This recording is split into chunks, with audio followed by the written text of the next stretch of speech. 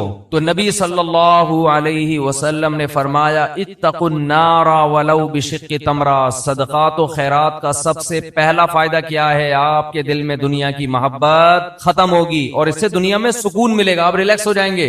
دیکھو کسی کو کسی سے عشق ہو گیا اور اس عشق کی مراد پوری نہیں ہو رہی تو سکون کے لیے کیا کہا جائے گا؟ اس سے تعلق ختم کر دو، یہی کہا جائے گا نا، دوستی ختم کر دو تاکہ عشق ختم ہو جائے۔ اس وقت ڈپریشن اور اسٹریس کا سب سے بڑا سبب دنیا کی محبت ہے۔ انسان چاہتے ہیں میری ساری خواہشات پوری ہوں، موت کے لیے وہ ذہنی طور پر تیار نہیں ہے، تو اس کا حل یہ کہ اس محبت کو ختم کرو۔ مسافر خانہ بول بول کے ختم کرو، مسافر خانہ ہے بھائی، مر جائیں گے آج نہیں تو کل مریں گے، وہ فلاں مر گیا تو اللہ مغفرت فرمائے، سب نے مرنا ہے بھائی، بس مر گیا تو کیا ہوا، آج ہم نے کل ہم نے مرنا ہے، کل آپ نے مرنا ہے، سب نے مرنا ہے۔ قبرستان تو ایسے ہی آباد ہوں گے۔ اصل تو ہماری وہ 6 فٹ کی، دیکھو راحت اندھوری کا شعر میں نے لائیو سنا تھا، 2 گز صحیح لیکن میری ملکیت تو ہے، اے موش تو نے مجھ کو زمیندار کر دیا، او کما قال، کہ 2 گز صحیح ہے اور میری ملکیت تو ہے نا۔ تو یہ شعر میں نے سنا، اور ابھی راحت اندھوری کہاں ہے؟ اسی 2 گز کی زمین میں۔ جب وبا آئی تھی کرونا کی تو راحت اندھوری کا شعر آیا تھا کچھ اس وبا کے بارے میں، اور اسی وبا سے راحت اندھوری کا انتقال ہوا کرونا میں، سمجھتے کہ نہیں؟ تو آدمی بتا رہا ہوتا ہے اور لیٹا ہوا ہوتا ہے قبر میں، سب مر مر کے بھر رہے ہیں قبریں، جا رہے ہیں دنیا سے، تو اس کا استحضار کرنا چاہیے اور دل سے دنیا کی محبت نکالنے کے لیے وہ نوٹ خرچ کریں جس پر آپ کا دل سب سے زیادہ اٹکا ہوا ہو۔ سمجھتے ہو حدیث میں آتا ہے کہ سب سے افضل صدقہ وہ ہے کہ جس میں صدقہ کرنے کا دل نہیں چاہ رہا ہو۔ بات آ رہی ہے سمجھ میں؟ صدقہ کرنے کا بولو بھائی دل نہیں چاہ رہا، وہ نکالو جیب سے۔ اور صحابہ یہ بھی پوچھتے تھے کہ کہاں خرچ کریں؟ نبی نے فرمایا ہاں پہلا فائدہ میں بتا دوں کہ دل کی اصلاح ہوتی ہے، دوسرا فائدہ ذہن کو سکون ملتا ہے، ڈپریشن اسٹریس ختم ہوتی ہے، تیسرا فائدہ اللہ کا غضب ٹھنڈا ہوتا ہے، گناہ انسان سے ہو جائے اللہ غضبناک ہوتے ہیں۔ آپ نے فرمایا آگ سے بچو اگرچہ کھجور کا ایک دانہ صدقہ کر کے ہی ہو، کچھ نہ کچھ کرو صدقہ تاکہ اللہ کا غضب کیا ہو؟ ٹھنڈا۔ تو بہت سارے ہیں، رمضان میں چونکہ نبی سخاوت کا دریا بنا کرتے تھے تو رمضان میں زیادہ کرنا ہے، کرنا کہاں ہے؟ یہ بہت اہم سوال ہے۔ سب سے پہلا حق اسلام نے آپ کے غریب ترین رشتہ داروں کا بنایا ہے۔ آج کل غریب لوگ مارکیٹ میں اویلیبل ہیں نہیں، پہلے میں یہ بتا دوں، آپ غریب تلاش کرنا مشکل کا ہے لیکن اتنے آسانی سے نہیں ملتے، اس میں فراڈی زیادہ ملتے ہیں۔ تو اگر رشتہ داروں میں کوئی واقعی مستحق ہے تو جنت کمانے کا اس سے بہتر موقع آپ کے پاس نہیں ہے۔ اور رشتہ داروں کو تو ویسے بھی ہدیے دے دیا کرو بھائی، بہن بھائیوں نے آپس میں پیسوں کے تبادلے چھوڑ دے، دعوتیں ہو رہی ہیں جن کا کوئی فائدہ نہیں ہے، بلا کے اتنا قورمہ دیکھ پکا کے سب کو کھلا دیا، وہ پہلے اپنے گھر میں نہیں کھا رہا کیا بیٹھ کے؟ پیسوں سے جتنی حاجت پوری ہوتی ہے کسی کی اتنی دعوتوں سے پوری نہیں ہوتی، تو پیسے دو بھائی ان کو۔ رواج ہی ختم ہو گیا کہ بھائی اپنی بہن کو لفافے میں ڈال کے پیسے دے دے، اور رشتہ دار جو قریبی ہے نا ان کے لیے مستحق ہونا ضروری نہیں ہے، مستحق تو زکات کے لیے ضروری ہے، پھر ورنہ زکات ادا نہیں ہوگی۔ ویسے صدقہ دینے کے لیے سامنے والے کا مستحق ہونا ضروری نہیں ہے، اپنے قریبی رشتوں کو آپ ہدیے کے نام پہ لفافے میں پیسے ڈال کے دے دیا کرو۔ یہ چیز ہمارے معاشرے میں ختم ہو رہی ہے۔ تہادوا تحابوا، آپ نے فرمایا ایک دوسرے کو ہدیے دیا کرو، اس سے محبت بڑھے گی،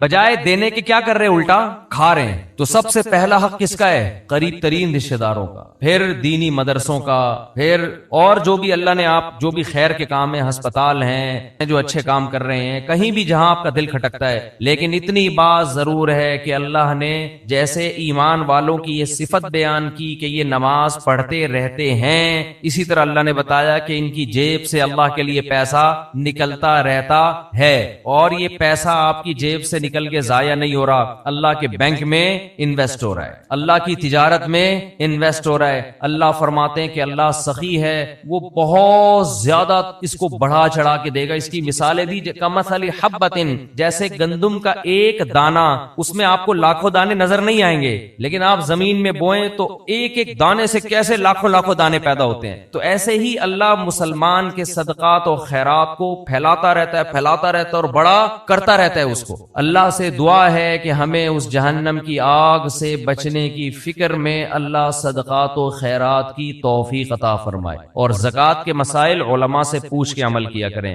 پیسہ آنا کامیابی ہے، اگر کامیابی ہوتی تو جس کو پیسہ ملا وہ ناکام کیوں ہو گیا؟ قارون ناکام کیوں ہو گیا؟ اگر حکومت ملنا کامیابی ہوتی تو فرعون دنیا کا سب سے کامیاب انسان ہوتا، حالانکہ وہ دنیا کا سب سے ناکام انسان ہے. تو پوری دنیا میں یہ چیز کامن ہے، پوری دنیا میں، ہندو میں بھی، عیسائی میں بھی، مسلمانوں میں بھی، سکھوں میں بھی. صبح سے لے کے دوپہر، دوپہر سے لے کے شام، شام سے لے کے رات، رات سے لے کر صبح. صحت اچھی، پیسہ اور عزت، بس اسی کے پیچھے پاگل ہو گیا انسان. پاگل کا لفظ ہلکا ہے، باولا ہو گیا. باولا سمجھتے ہیں؟ یہ پاگل کی سپرلیٹو ڈگری ہے. ہمیں اپنے بارے میں تو پتا ہونا چاہیے نا ہم کیا ہو گئے ہیں. تو پاگل کی سپرلیٹو ڈگری ہے باولا. اور حقیقت یہ ہے کہ جب اپنے حالات میں انسان غور کرے، لوگوں سے ملے، تو ایسا ہی لگتا ہے کہ دنیا کو مسافر خانہ سمجھنا بولو چھوڑ دیا. صبح شام موتیں دیکھ رہے ہیں. ابھی ایک صاحب آئے ہوئے تھے، انہوں نے بتایا کہ کچھ پروجیکٹ چل رہے ہیں کراچی میں،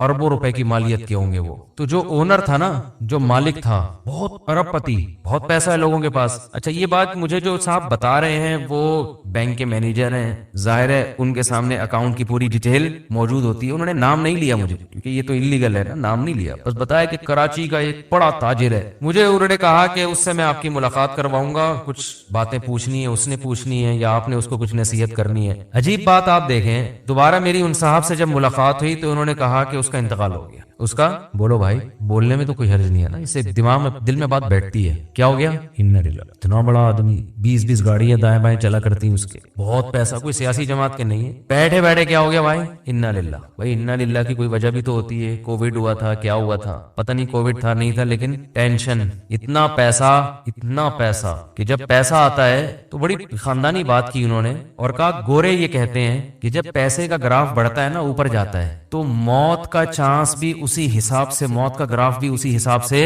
اوپر جاتا ہے. سمجھ رہے ہو؟ جیسے جیسے پیسہ آئے گا نا، مرنے کے چانسز بھی اتنے ہی حساب سے بڑھتے چلے جائیں گے. یہ گوروں کی ریسرچ ہے، گوروں کی. لہذا جیسے جیسے پیسہ آ رہا ہے تو ایسے آدمی کو اپنی زندگی بچانے کے لیے غریب آدمی کی نسبت زیادہ محنت کرنی پڑتی ہے. سمجھتے ہیں؟ کچھ نہیں تو نیب والے آج کل پیچھے پڑے جاتے ہیں، وہی ٹینشن دے دے کے مار دیتے ہیں. نہ کرنا نہ کرانا کچھ نہیں ہے، خامخواہ کی کیا ہے ٹینشن. بلا وجہ آ کے پوچھیں گے کہاں سے آ رہا ہے، کدھر جا رہا ہے، کیا کر رہا ہے، کیوں کر رہے ہو، یہ حساب دو، وہ حساب دو. آخرت کے حساب سے پہلے اتنا حساب شروع ہو جاتا ہے، ویسے ہی ایک دماغ میں ٹینشن. تو بعد میں یہ عرض کر رہا تھا کہ اتنا بڑا تاجر اور بیٹھے بیٹھے انا للہ و انا الیہ راجعون، یہ ہے دنیا. اٹ از کالڈ دنیا. تو اتنی موتیں اپنی سامنے میں نے بھی دیکھ لی، آپ نے بھی دیکھ لی، اتنے لوگوں کو مرتا دیکھا. اور موت ایسی ظالم چیز ہے، وہ یہ نہیں دیکھتی کہ آپ کی بچی کی ابھی شادی ہونے والی ہے، آپ ابھی پہلی یا دوسری کی تیاری کر رہے تھے، آپ کی ابھی ایک جاب لگی ہے، تنخواہ کا پہلا دن ہے آپ کا بیٹا ابھی جوان ہوا ہے، یا یہ کہ آپ کے ابا کو آپ کی ابھی ضرورت ہے، یا معاشرے کو آپ کی ابھی ضرورت ہے. کچھ بھی نہیں دیکھتی. کوئی بھی کسی بھی ٹائم پہ مر سکتا ہے. میں اکثر اس موقع پہ ایک واقعہ بیان کرتا ہوں. ہمارے دوست تھے عالم، بڑے مالدار بھی، اکلوتے بیٹے اپنے والد کے. انہوں نے پڑھا لکھا کے ان کو عالم بنایا، بہت پیسہ خرچ کیا اور ہر لحاظ سے ان کو بے فکر کر دیا. وہ تھے بھی بڑے ذہین اور بڑے پرہیزگار اور بہت خوبصورت بھی تھے. ساری چیزیں جمع ہو جائیں، دین کی خدمت کا جذبہ بھی، دین کا مضبوط علم بھی، خاندانی اعتبار سے بھی، اور ینگ بالکل. تو ہمارا جب ہم طالب علم تھے، ہم نے کہا یار اللہ ان سے بہت کام لے گا، یہ بہت کچھ بڑے بنیں گے. یہ تو ہائی روف میں کہیں جا رہے ہیں پیچھے بیٹھے ہوئے، تو کچھ اوباش قسم کے لڑکے کراچی میں، وہ ریوو یا ویگو ٹائپ کی کوئی گاڑی تھی بڑی، اس میں غلط اوورٹیک کیا ان لڑکوں نے اور ہٹ کیا. آن دا اسپاٹ ان کی ڈیتھ ہو گئی. اچھا ایک رات پہلے میرے سے گپ شپ ہوئی، بہت اچھی گپ شپ ہو رہی ہے ہماری، اور گپ شپ بھی کیا ہو رہی ہے بہت معذرت کے ساتھ، میں ان کو دوسری شادی کی ترغیب دے رہا تھا. میں نے کہا آپ کے پاس اتنا پیسہ ہے، آپ خوبصورت بھی ہے ماشاءاللہ، علم بھی آپ کے پاس بہت ہے، تو آپ کو چاہیے کسی بیوہ سے دوسری شادی کر لیں. بیوہ سے میں ترغیب دے رہا تھا ان کو. انہوں نے کہا یار میری گھر والی راضی نہیں ہے، میری وائف میری پھڈے کر رہی ہے، میں نے بات چلائی ہے، ایک دن پہلے بھی ہوئی تھی نا، تو بات چلائی ہے، بڑا مسئلے ہو گئے، یہ نہیں ہو سکتا، اٹ ازنٹ پاسبل وغیرہ وغیرہ. آج کل نہیں. میں نے کہا بھائی دیکھو، میں نے ان کو یہ سمجھانے کی کوشش کی کہ آپ اگر مر جاتے ہیں تو آپ کی بیگم بیوہ ہو جائے گی، وہ ساری زندگی بیٹھی رہے گی پھر ایسے. تو اس چیز کو معاشرے میں پروموٹ کریں.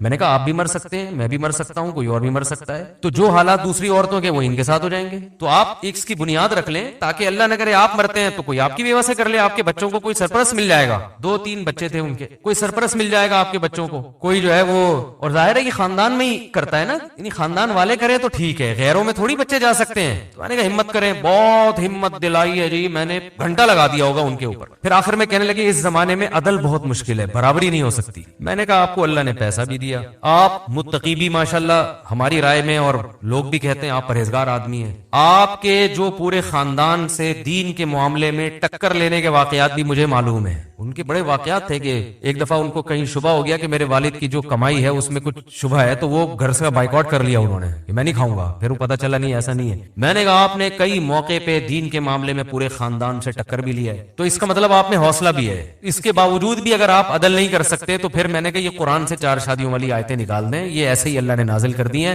دنیا میں کوئی بھی عدل کر ہی نہیں سکتے. تو اللہ نے بس جنرل نالج کے لیے بتا دیا کہ 2 بھی کر سکتے ہو مجبوری میں, لیکن پریکٹیکلی یہ ممکن نہیں ہے. تو ویسے ہی آ گئی. میں نے ان کو سمجھانے کے لیے, ہنسنے لگے, مانے پھر بھی نہیں. میں نے دیکھا کہ جب میں دلائل کے انبار لگاتا ہوں لوگ ہنستے ہیں, مجھے پتا ہوتا ہے مانیں گے پھر بھی نہیں, بس ہنستے ہیں مسکراتے ہیں, ویل ڈن, زبردست دلائل آپ کے, السلام علیکم, جا رہا ہوں. ایسا ہی ہوا. اگلے دن 12 بجے مجھے خبر آئی کہ ان کے ایکسیڈنٹ میں انتقال ہو گیا. مجھ پہ بڑی قیامت گزری. ان کے گھر والوں کا ہمارے گھر والوں کے پاس فون آیا کہ وہ رات آئے تھے اور کہنے لگے کہ میں بھی ایک کرنا چاہتا ہوں, کسی بیوہ سے کر لوں گا. تو ظاہر ہے خواتین تو اس پہ رد عمل کرتی ہیں جو ایک نیچرل ہے بالکل. کہہ رہی میں نے اتنا ری ایکشن کیا کہ صبح جانے سے پہلے انہوں نے کہا کہ بے فکر رہو, میرا ارادہ نہیں ہے, خام خام ٹینشن نہ لو. اچھا میں نے اب بات چل پڑی ہے تو ایسی اپنی نجی باتیں کرنی نہیں چاہیے, لیکن جب چل پڑی ہے تو بس اللہ کی طرف سے ہو گیا, یہ میرا کوئی ارادہ نہیں تھا ایسی باتیں. تو میں نے اس وقت تازہ دوسری کی ہوئی تھی اور بہت موسٹ وانٹیڈ بنا ہوا تھا میں کہ جہاں ملے کوٹو اس کو پکڑ کے. میں ٹھیک ٹھاک ٹینشن میں تھا ان دنوں میں. تو ان کے گھر والوں نے ہمارے گھر والوں کو فون کیا کہ آپ کو جو غم پہنچا ہے نا کہ آپ کے میاں نے دوسری کی ہے, وہ میرے غم سے بہت کم ہے. آپ کے بچوں کے پاس باپ بھی ہے, آپ کی ایک سوگن آئی ہے, بس مجھے جو غم پہنچا ہے میرے میاں رات کو بات کر کے گئے ہیں اور پھر ایگریمنٹ کیا نہیں کروں گا, تو میں تو سرے سے میاں سے ہی محروم ہو گئی. میرے ذہن میں یہ بات آئی کہ یہ اتفاقی واقعہ نہیں ہے, یہ کوئی اتفاقی حادثہ نہیں, اللہ کی طرف سے مصلحت تھی اس میں. اور میں بیان بھی اسی وجہ سے کر رہا ہوں کہ مجھے اس میں بڑا سبق ملا. تو یہ واقعہ بھی ہے تقریباً 15 سال پرانا جو میں بیان کر رہا ہوں, 15 سال پرانا واقعہ ہے. تو وہی ہوا, 12 بجے دن میں کال آئی کہ ان کا انتقال ہو گیا. گھر والے بیوہ ان کی وائف بیوہ ہو گئی, بچے یتیم ہو گئے. وہی پھر سب کو پتا ہے ہمارے معاشرے میں دوبارہ شادی آسان کام بولو بھائی نہیں ہے, وہ ہوتی بھی ہے تو اس جیسا تو نہیں ملتا. دوسری کر رہے ہوتے ہیں ہم جیسے, جن کو لوگ ویسے ہی کہتے ہیں یہ ٹریک سے ہٹے ہوئے لوگ ہیں, یا وہ بہت ہی کوئی مکھنچو ٹائپ کے لوگ ہوتے ہیں, وہ کر رہے ہوتے ہیں. کوئی شریف آدمی ابھی تک مجھے بہت کم لوگ نظر آئے ہیں. کم بھی اس لیے کہہ رہا ہوں کہ 2-3 ہیں, وہ کہیں گے یار ہمیں شرافت سے نکال دیا آپ نے. تو کوئی سمجھدار آدمی, کوئی عزت دار لوگ, کوئی وہ نہیں تیار ہوتے اس کام کے لیے. تو میں کہتا ہوں یار بس یہ سوچ لیا کرو کہ بیوی میری بیوہ بھی ہو سکتی ہے, اور عورتیں بھی یہ سوچ لیا کریں کہ میں بیوہ بھی ہو سکتی ہوں. اللہ جیسے دوسری عورتوں سے اللہ نے میاں کو چھینا ہے, تو میرے میاں کو بھی اللہ مجھ سے چھین سکتے ہیں. تو معاشرے کی ایک ضرورت ہے. خیر یہ بات یہاں سے چلی تھی کہ جب ان کی انتقال کی خبر آئی نا, میں بہت پریشان ہوا کہ یار ان کے والد نے ان کو اتنا پڑھایا, آج پھل کھانے کا وقت تھا. آج وقت تھا بھئی تاجر اپنے ایک بیٹے کو وقف کر دے, اب وہ عالم بنے, اب ماشاءاللہ دین کی خدمت کا موقع ملا, اور اللہ نے وہ خدمت ہی نہیں لی, پہلے ہی موت ہو گئی. اور موت بھی ایسے ہوئی ہے کہ ان کے لیے جو گاڑی ادارے نے رکھی تھی وہ گارڈ کے ساتھ, بڑی گاڑی کہ اس میں جائیں گے یہ, کیونکہ کراچی کے حالات بہت خراب تھے. تو ان کے والد نے کہا تھا کہ میرے بیٹے کو آپ جب بڑی گاڑی دیں گے اور گارڈ دیں گے, یہ نظروں میں آ جائے گا لوگوں کی, تو خام خام کی دشمنیاں بنیں گی. ان کو ہائی روف میں ایسی کھچاڑا سی گاڑی میں جس میں کوئی یہ سمجھے ہی نہیں کہ یہ کوئی بڑی شخصیت ہے,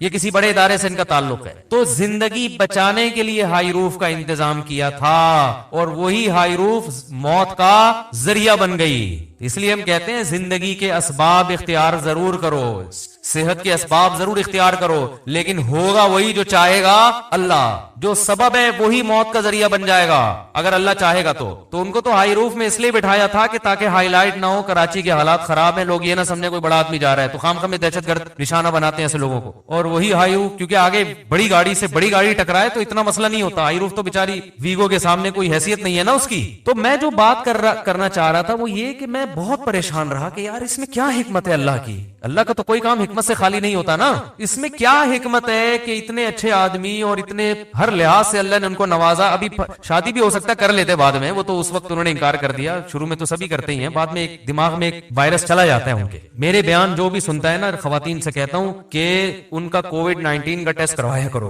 ہمارا والا کووڈ-19 یہ شادی والا یہ وائرس ایک دفعہ جو میرے پاس آ گیا یہ پھر نکلتا نہیں ہے. یہ جیسے کووڈ-19 شکلیں بدل بدل کے آ رہا ہے نا, لندن میں کسی اور الگ اسٹائل میں آیا یہ, تو یہ شکلیں بدل بدل کے آئے گا جب تک بندہ بوڑھا نہیں ہو جاتا. ہاں بوڑھا ہو جائے گا پھر وہ ایک بھی اس کو بری لگے گی, ایک کی باتیں بھی, یہ کیا شادی لگا کے رکھی ہے. جب تک جوان ہے اور میرا بیان سن رہا ہے, یہ وائرس یہ تو ہوتا ہے کہ ایکٹیو نہ رہے, لیکن ختم ہو جائے یہ نہیں ہوتا. تو کسی بھی وقت ایکٹیو ہو سکتا ہے. وہ کس وقت ہوتا ہے پھر وہ الگ ٹاپک ہے, وہ پھر موضوع ہٹ جائے گا. کہ وہ بعض دفعہ آپ کہہ رہے ہوتے ہیں نہیں یہ دوسری شادی, بالکل مفتی صاحب غلط باتیں کرتے ہیں کیا ہے, لیکن زندگی کے کچھ مواقع ایسے آتے ہیں کہ آپ کو آئے گا یار اجازت ہے, ٹھیک ہے نا. کچھ ایسے موقع آ جاتے ہیں یار یہ بھی آپشن ہے, چاہے جتنا آپ انکار کریں. تو اب جب ان کی ڈیتھ ہو گئی میں پریشان, میں نے کہا اللہ اس میں تیری کیا حکمت ہے. تو مجھے جو جواب ذہن میں آیا نا, بہت بڑی حکمت یہ ہے کہ اللہ یہ بتانا چاہتا ہے کہ کوئی بھی کسی بھی ٹائم پہ مر سکتا ہے. بس یہی حکمت ہے. کسی خوش فہمی میں مبتلا ہونے کی ضرورت نہیں ہے کہ میں تو یہ ہوں, میرے تو بیانات دنیا سن رہی ہے, میرے تو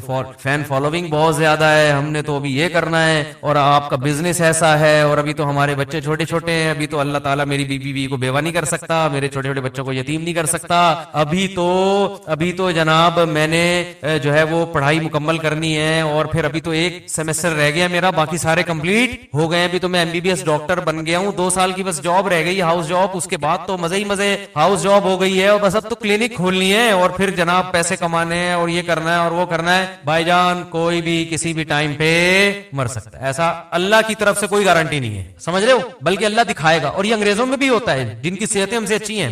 کل ایک ڈاکٹر صاحب سے بات ہو رہی تھی, یورپ میں ہوتے ہیں, انہوں نے کہا کہ گوروں کی یہاں صحت اتنی اچھی ہے, لیکن حیران ہوتے ہیں کہ 27 سال جوان لڑکا جس کی خوراک بھی بہت ہی حساب و کتاب سے, اور فزیکل فٹنس کا ٹرینر ہے, لوگوں کو گائیڈ کر رہا ہے, وہیں کی یونیورسٹی پڑھا ہوا, لیکن ایسی بیماری ہو جاتی ہے کہ ہم حیران ہوتے ہیں اس کو کیسے ہو گئی. بیماری کا کوئی سبب نہیں ہوتا, لیکن آدمی موت کے منہ میں چلا جاتا ہے. تو وہ خود یہ کہہ رہے تھے کہ بس یہ اللہ کے کام ہے, سب کچھ سائنس نہیں ہے, سب کچھ اسباب نہیں ہے. تو میں نے ان کو ڈاکٹر صاحب کو بھی یہی کہا, میں نے کہا اللہ اصل میں یہ بتانا چاہتے ہیں کوئی بھی دنیا میں کسی بھی ٹائم پہ مر سکتا ہے. جو اللہ نے دعویٰ کیا نا مسافر خانہ ہے, متاع الغرور, دھوکے کا گھر ہے, تو اللہ کی بات غلط تھوڑی ہو سکتی ہے. اگر یہ دنیا ایسی اللہ بنا دے کہ آپ اپنی صحت کا بہت خیال رکھ رہے ہو, تو آپ نے واقعی 90 سال ہی جینا ہے, سب کے ساتھ ایسا ہی ہونا شروع ہو جائے, تو یہ دھوکے کا گھر تھوڑی ہوگی. دھوکا اسے کہتے ہیں کہ دکھاؤ کچھ اور دو کچھ اور. جیسے دکاندار بعض دفعہ آپ سبزی لینے جاؤ نا سبزی منڈی میں, تو اوپر کے رو میں کینو بڑے خوبصورت سے رکھے ہوئے ہوتے ہیں, گھر میں لاؤ تو اندر پتہ نہیں کیا نکلتا ہے. اس کو کیا کہتے ہیں, دھوکا. تو اللہ نے بھی بار بار قرآن میں کہا ہے کہ متاع الغرور یہ دھوکے کا سامان ہے, دار الغرور ہے, دھوکے کا گھر ہے. تو دھوکے کا مطلب یہی ہے کہ دنیا جب آپ کو خوبصورت خواب دکھائے گی, آپ سمجھو گے یار ابھی یہ ہو جائے گا, ابھی یوں ہو جائے گا, ابھی ایسے ہو جائے گا, ابھی تو ہڑو بچہ ہو جائے گا, پتہ چلے گا کہ جی سارے پلان آپ کے 2 سیکنڈ کے اندر ہاتھ میں مل جائیں گے.